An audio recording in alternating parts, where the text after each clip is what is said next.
Welcome, Greek U Nation, to episode number 608 of the Fraternity Foodie Podcast. I'm your host, Dr. Mike Ilon, CEO of Greek University. I'm a speaker and an author. Our sixth book just came out. It's called I'm So Beautiful, It's Ridiculous, Unleashing and Promoting Strength, Self-Worth, and Real Sisterhood. So go and pick up that book on Amazon or Barnes& and Noble today. And our guest, by the way, just bought the book last night, so go and check it out. We call these episodes the Fraternity Foodie Podcast because there is nothing like great food to bring college students together.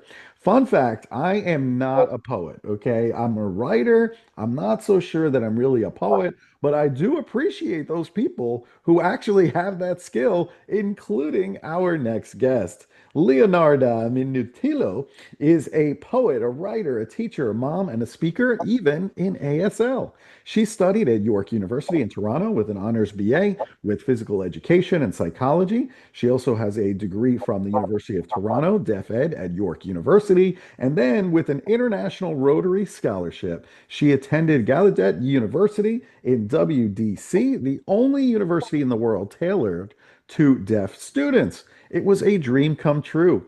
Leonarda is now making a big career shift, slowly leaving the classroom and stepping into the role of writer and poet, where she has not only found great healing, but also a long awaited connection to her intuition. After publishing her first poetry book, The Day I Bought a Teddy Bear and a Vibrator, Leonarda says the whole process has been incredibly transformational. Welcome to the show, Leonarda. Good morning, and thank you, Dr. Michael. Thank you. It is wonderful to have you on the show. I mean, when I first heard about your book, I was like, man, this is really somebody that I need to meet and somebody that I need to know because I think you have some really important messages that you want to share in terms of healing and awakening. And that's really what you really describe your book as. It's called The Day I Bought a Teddy Bear and a Vibrator: The 7-Year Journey of Healing and Awakening. I'm wondering what inspired you to start writing poetry of all things during that time, and how did that help you to reclaim your voice? One word I can say to start with, and that is pain. Pain inspired me to start writing and to listen to myself.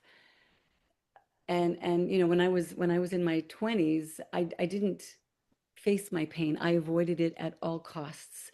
I was a compulsive overeater. I numbed out. I'm Italian. Of course, food was there. It was sort of a good girl's addiction because it wasn't against the law, and so I numbed out. And so this pain that I was feeling 40 years later in a marriage that I found not, there was some missing pieces and I was feeling lonely.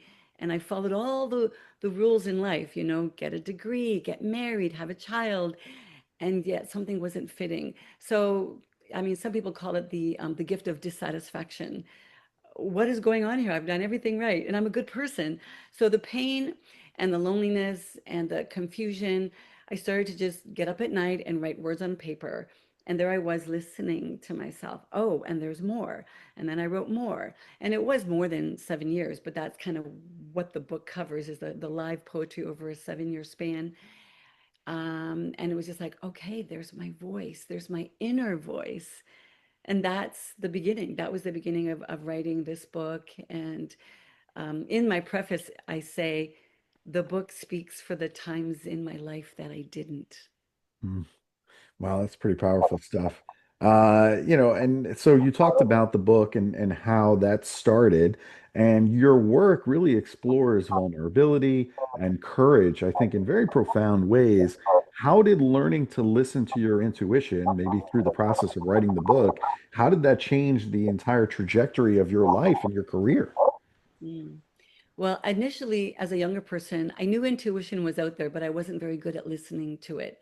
I believe intuition's found in the body. The body never lies, but I never tuned in. And so I wasn't tuning into my truth. I wasn't aligned. And I numbed out. I kind of buried my intuition with the food and all that stuff. So when I couldn't ignore it any longer, I started to listen. And so what that meant for me was a lot of gut-wrenching truth that I finally had to face. Um, it changed my life in the sense that I separated and then we eventually divorced. I started to tune into, I really like writing. I really like expressing myself. I mean, I even signed up for, during the separation, I even signed up for things that I would call fun to help me get through this part that was very difficult. I signed up for burlesque classes. I signed up for pole dancing. I did more writing. And I don't know if you must know the book, not the book, the movie, The Runaway Bride with Julia Roberts. Sure. She doesn't know how she likes her eggs.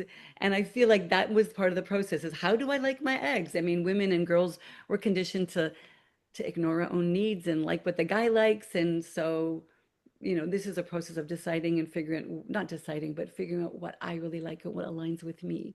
Hmm. So definitely it's changed my career and my life in That's a amazing.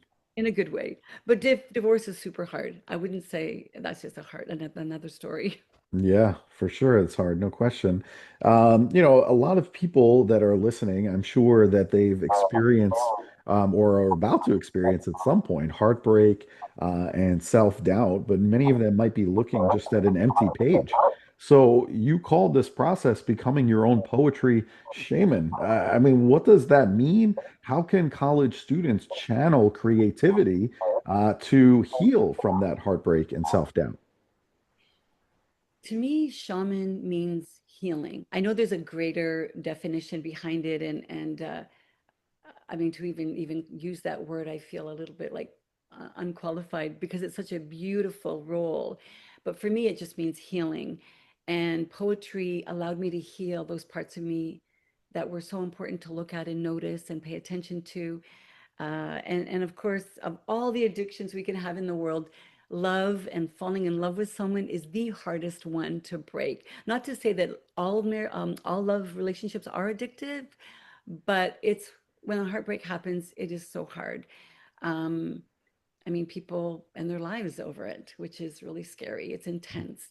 And so to just listen to yourself and to use your creativity to kind of tune into what is it, who am I, definitely helps heal. And the road to healing and recovering from heartbreak is never easy, but it's possible when you can become more creative and use outlets like dance or movement, or it doesn't have to even be creative so much. But I do think using our voice and our mind and our creativity definitely is the path to our truth, to ourselves, and to our healing. That's wonderful. Really nice stuff. I also really like one of your signature topics. It's called falling madly in love with yourself. So, how do you define self-love in a world where people are always seeking validation from other people, especially now with social media? I think it's more true than ever. Yeah, for sure. I mean, I'm still defining what self-love means to me. I think it's an organic definition. Before I probably didn't even know that it existed. I don't think I liked myself very much. The fact that they made certain decisions. I mean, self-hate is definitely exists. So for me, self-love is paying attention to my inner voice, tuning into my body, self-respect, self-care, um, eating properly, all these things that seem like basic things, but have probably been thrown out the window with a lot of chaotic, social media pieces. Mama Gina, who wrote the book Pussy, a Reclamation, I love what she said about self-love. She said, self-love is the best protection. And if you love yourself, you're going to make wiser choices. You're going to you're just going to take care of yourself. I like to think that, and my advice would be, and I say it later, is if you love yourself first, everything else will fall into place. Hmm. You'll attract the right things, and you'll put yourself through a lot less pain, lot less suffering. Um, and I also want to talk a little bit about selfish. Selfish isn't bad. We think selfish is really bad, but girls aren't selfish enough, in my opinion. We need to put our needs first and not be such people pleasers and bend over backwards because that doesn't work for anyone really in the end. Hmm. Yeah, and I'd like to add one more thing, if that's okay, around these. It's around sex and the five conscious questions that I just learned recently, and I'm in my 60s. When I learned these five questions, I thought, why did I not learn this in my 20s? And I came back from the retreat and I taught my daughter and I taught everybody I knew, and they were all saying the same thing. Why didn't I learn this sooner? So here are the five questions. It's an R, D, B, S, and M. R is relationship. So if I'm interested in sleeping with someone, I want to, gee, I really like them. I'm getting turned on by them. I might want to have sex with them. I want to be conscious about it. So the first thing I ask is, are you dating anybody else? Or I want to know. I don't want, I want to, and I, by the way, if I don't like that answer, I don't go any further. I stop right there. Good. So I ask them, did you just break up with someone? Is this a rebound thing? Do you have any kids? Things like that. Mhm. Then it's desire. And we need to pay attention to what we like, especially women. What kind of words do I like? What kind of touch do I like? And there's a lot more questions, but that's just sort of the beginning. And then there's boundaries. I need to know that if I say no or I've changed my mind, that you will respect that. Mhm. I need to know that upfront. And then boundaries could be just, where are we going to do this? And there's a lot more. Again, each one of these can be like another 5-minute conversation. S is really important. S stands for sexual health. I want to make sure that you're clean and I'm clean before we get together. Clean and sorry, actually, I meant to say clear. Clean means the opposite is dirty. And actually, maybe it was good I made that mistake because we want to be clear of any STIs. So I get my blood test. You get your blood tested. We make sure our results are clear, and I'm emphasizing clear. Mhm. Um, and that's really important. And yeah, so my self-love is making sure that I'm clear and the person I want to sleep with is clear. That's huge self-love right there. And then finally, M for meaning. Oh goodness, if I have sex with someone, does that mean we're boyfriend and girlfriend? Does that mean we're going to get married? Am I moving in with you? And that old adage of girls or women give sex to get love, and guys give love to get sex. So this last one is so important. What does it mean? Is this a one night stand? You're going to call me tomorrow? So those are the five questions that I think are so important to put out there. Conscious conversations before you get in bed with someone. Man, I love those questions. I think it's absolutely phenomenal. I think anytime I'm talking about sexual assault prevention, I'm going to use those five questions when I'm talking to college students because it's really great. Just increasing that communication, understanding boundaries, that if I'm no longer comfortable with this, are you going to respect what I'm saying? And just knowing, where do we go from here? Is this a one night thing? Are you going to call me tomorrow? Are we going to, meet up for breakfast tomorrow, or are you going to ignore my calls? Like, what's going to happen tomorrow? I just real quick, I talked with one of my friends who's in her 70s now, and when I Yeah. told her these five, she went, I remember when I was in my 20s, I really liked this guy. We had sex, and he never called me. I was so confused. She goes, "This would have helped me." So Yes, this would have helped because he would have been like, "Yeah, I don't know that I'm going to call you tomorrow." So, like you have to make decisions, right, based on the answers you're getting.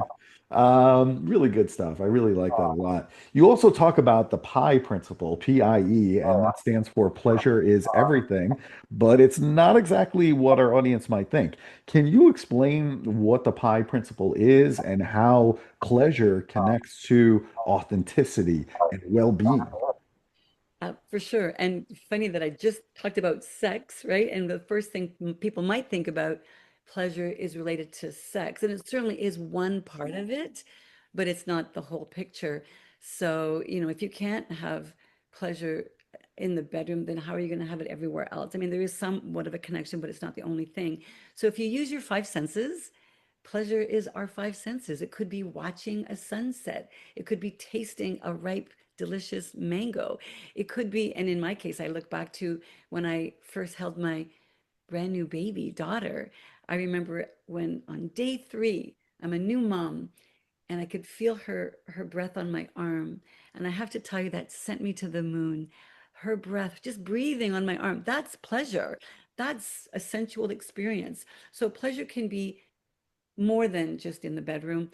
And the other piece about it helping our well-being, I mean, there's research, pleasure heals, laughter heals. It does connect to our well-being and authenticity and safety. I mean, it just all is so important. Um, Again, even when I was dealing with a very hard time in my life with a separation, I used fun as therapy. I did things that I enjoyed. I danced, like I mentioned, I finally did some burlesque, and my goodness, was that ever fun. That is healing for me. That helped me cope through some very challenging times when my mental health was not stable. It was a very letting go of who I thought I was in that whole process. And Really so good stuff. Yeah. one thing I want to say about pleasure is I just learned this a few weeks ago. Our human bodies are designed to have ecstatic states at least 2 to 3 hours a day. And again, I don't mean ecstasy and sexuality. It could just be go do something you love. I love dancing, so I'm going to go and dance a lot. And you can actually create your life that you have more ecstatic states throughout the day, just having fun. That is so good for our well-being. Wonderful message. Really good stuff. You also studied at the world's only university for deaf students, which I think is just so fascinating through a Rotary International Scholarship. I'm a former Rotarian myself, so I'm aware of some of those scholarships. How did that experience shape your perspective on communication, connection, and expression? It was a beautiful dream come true. That was like 30 years ago, going to Gallaudet Hmm. University. So since then, I've been involved in the deaf community for like 43 years, off and on there. Um, so yeah, I mean, I'm Italian. I have a lot of expression anyway, but deaf people are not monotone. When I sign to someone, I'm using eye contact, so important, facial expressions, and there's a lot of energy, and so yeah, what that taught me was just respecting the eye contact and visual cues and sign language. It is a deaf culture. It is a bonding. I have deaf friends who have the same best friends since kindergarten because they went to the deaf school together. And the beautiful thing about deaf people is they can travel all over the world and connect with deaf people all over the world. When two deaf people meet in a different country, they just revert to gestures. Like a deaf Italian person and a deaf Chinese person would probably learn to communicate much quicker than a hearing person from both those countries because we are not tuned into body language and cues, and they are. So it's really a beautiful culture. It's a beautiful community. It was so amazing to go to Gallaudet for the 1 year, and I love that you're a Rotarian. So thank you so much. Yeah, it's all about doing service in the community. So you see that Rotary emblem everywhere in the world, which is really great in terms of the way that they give back to their communities. Now, many of your poems, I noticed they speak about transformation after loss. So we're talking about emotional, relational, even spiritual. How can the young people listening learn to see an ending as a beginning in their life? That's a great, deep question. Before I answer that, I just want to talk a little bit about emotions, and I don't think I've mentioned this yet. As human beings, we have this incredible range of emotions, and we tend to avoid most of them. That's why we numb out. That's why we use things. Uh, my process, I'm not afraid to talk about the elephant in the room. I'm not afraid to talk about depression, loneliness, anger. Uh, I've been there. I used to be afraid, and as an Italian child, we never talked about the elephant in the room, which is why I had to write this book. So, so answering the question about how the end can be a beginning, how depression can lead us to joy and all these things. The cycle of destruction and creation. I mean, just look at nature. We have 4 seasons. Winter is dead, but then it brings us to spring. If you look at a flower, the seed, the blossom, and then it wilts and dies. We are no different. We are part of nature. So nothing lasts forever. We all will die one day. And I think it's very healthy to look as at endings as a new beginning. I mean, to be honest, I still struggle with the fact that my marriage ended. am still in this process of seeing the end as the beginning of something new. Uh, yeah, so I think that probably answers that question for now. Yeah, I think it definitely does. I'm also wondering about community. What role does community play in healing and self-discovery? Many of our students who are listening, they're part of sororities, they're part of fraternities and student organizations, and we want to create spaces where the people in our organization, they feel like they are seen and they are heard. So can you let us know like what role community can play in healing and self-discovery? Yes. What a beautiful question that is. We can't do this alone. People need people. Uh, we need to be held and seen and witnessed in our rupture, in our worst places. And I know for me, I mean, I went to a Canadian university, so we didn't have sororities per se, but I lived on campus and we had all kinds of activities. It is so important to have a sense of belonging, to feel like we belong somewhere, even if it's with one best friend. I mean, even if and it's hard if you don't have a community. It makes the journey much harder.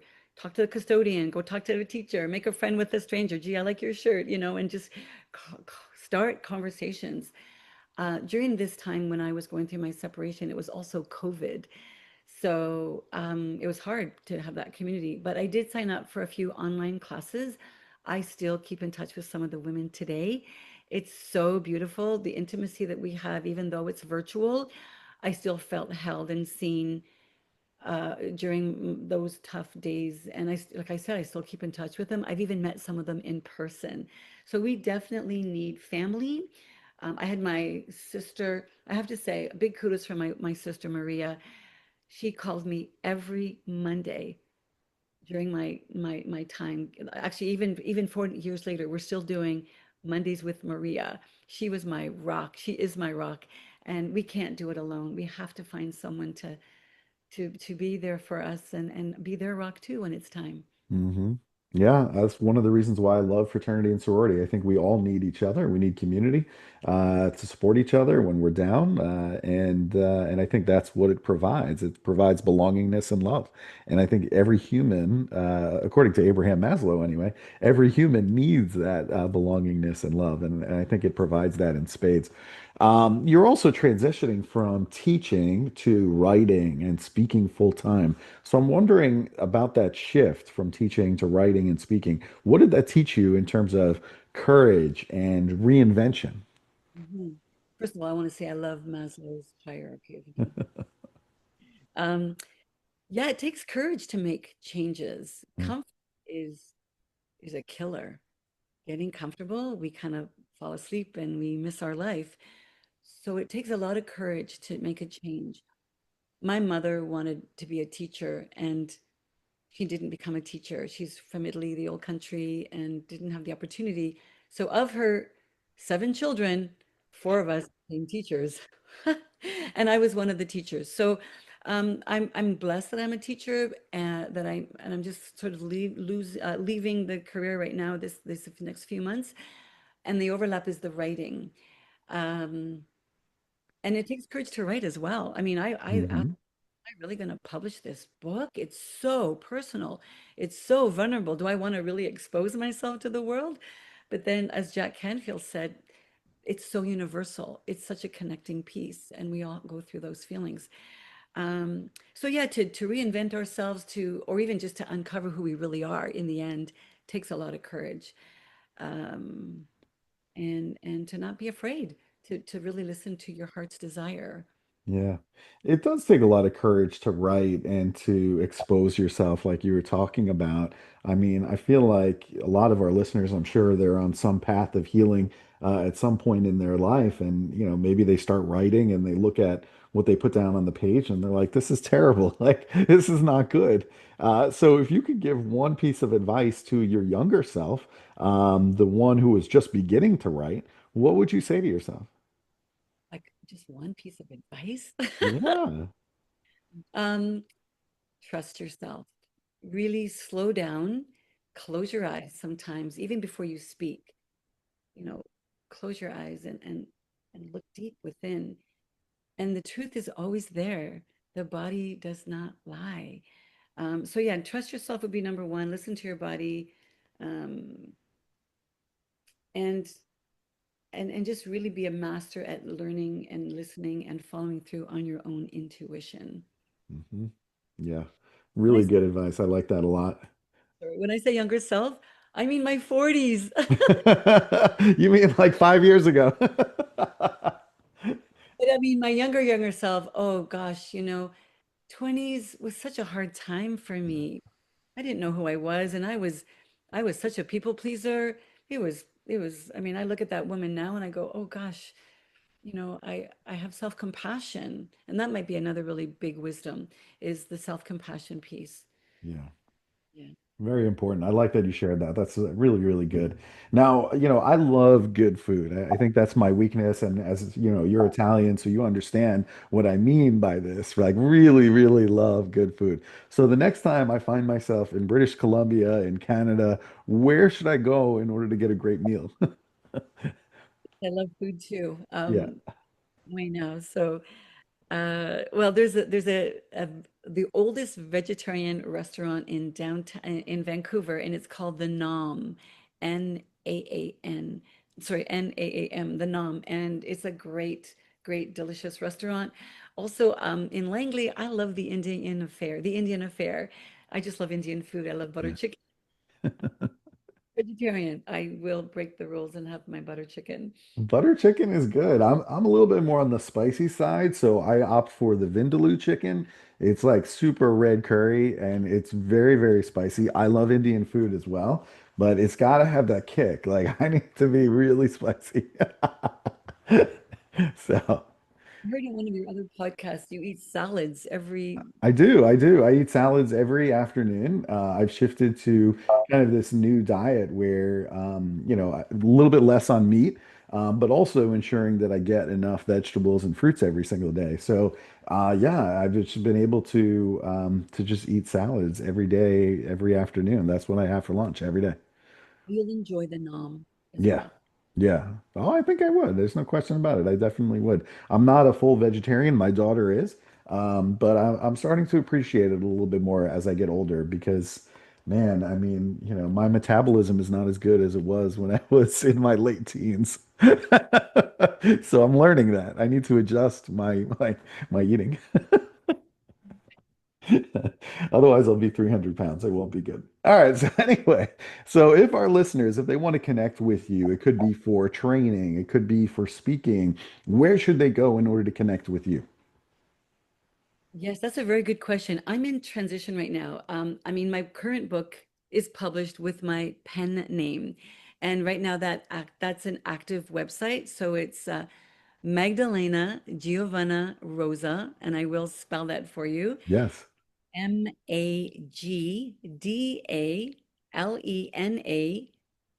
Giovanna is Giovanna, Rosa, Rosa.com. At some point, there'll be a transition to my full real name, Leonarda Minutillo, Leonarda Minutillo.com. Lots of Italian letters in there, a lot of and I just want to say real quick, um, I hid behind this name and I love this name, but I'm stepping out. And that's another piece, is to really, it's just not be afraid to be you. So Yeah. yeah, reach me there. I'd love to hear from you. I do offer other services that are on the website. And yeah, I'd be so excited to hear from your audience about any of the things I talked about. Fantastic. Leonardo, I think it's all fantastic. So thank you for being brave. Thank you for writing the book and sharing all of this great information with our listeners. I think that's going to empower them as well to be vulnerable and put themselves out there. And I think all of this is just brilliant and especially really liked those 5 conscious questions to ask a potential partner in order to take care of yourself. I think that is just brilliant and really the highlight for me. So thank you for sharing everything today. Well, thank you. It's been a thrill and a pleasure. It's so nice to meet you, and I'll always remember that you said I'm fearless. So I did. I did. I felt that way. The fact that you put it all out there. I'm like, man, That was the first thing that came to me. I said, if I had to describe you in a word, you're fearless, and I love it. So I'm so moved by that. Thank you. So I think you are fearless. You must be. Well, listen, I mean, just like you, I tend to speak what's on my mind, and I'm not afraid of being vulnerable. And I think ultimately that's what makes really good writers, and that's what makes really good speakers. It's when you're vulnerable up there on stage and people have empathy towards what it is that you're going through, and they're saying, "Man, I felt that way too, but I never once thought to express it in such a public way." And that's what builds connection. So yeah, so I really like that about you, and I think that's what we share. Aware and conscious as a man. I just love that. That's so inspiring for me. Yeah, well, listen, I think it's important, and hopefully that inspires, other men, other women to really kind of share what they're feeling, and they'll see that that really is the bridge to connection. But yeah, this has been really great. So thank you so much for sharing all of that. And to our listeners, if you enjoyed this conversation with Leonarda, I want you to like it and I want you to share it on social media so that way other students get an opportunity to meet her as well. Thank you so much, Leonarda. Thank you to our listeners. And we will see you on the next episode of the Fraternity Foodie Podcast. Bye for now.